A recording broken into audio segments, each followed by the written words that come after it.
Yang kedua, orang yang tinggal semayang. Mana-mana orang yang hidup meninggalkan solat, bersedialah dengan ular yang demikian. Tinggal solat ni, siapa-siapa yang tinggal solat di atas dunia, pada diri dia, dia kena bersedia keadaan demikian. Sedia apa dia?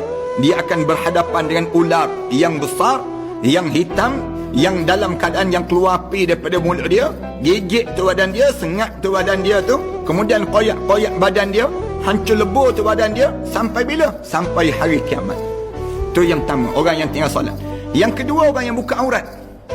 Orang yang buka aurat, jaga-jaga orang yang buka aurat. Saya tengok ramai sangat yang berani sangat di kalangan kita. Cuba pergi pasar raya, tengok orang Islam yang berani menelanjangkan badan dia, membuka aurat di khalayak ramai. Orang demikian bersedia dia dalam kubur, nanti masuk je dalam kubur azab yang Allah jadikan untuk diri dia demikian. Jaga-jaga pada diri kita ni, keluarga kita ni, jangan yang jenis suka buka aurat, jaga. Orang kita ni, dia tak peduli aurat dia. Dia rasa bahawa hidup atas dunia je. Dia nak hidup untuk atas dunia je. Dia tak rasa nak hidup bagaimana nak hidup waktu mana dalam kubur nanti, waktu mana menghadap di hadapan Allah.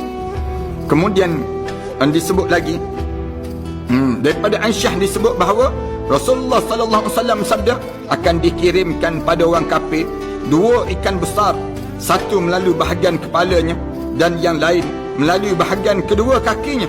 Keduanya menggigit hingga putus. Setiap kali selesai, melakukan keduanya pulang, dan itu berterusan sampai hari kiamat. Ini azab-azab yang berada dalam kubur. Masuk dalam kubur je, jumpa azab terus pada diri seorang.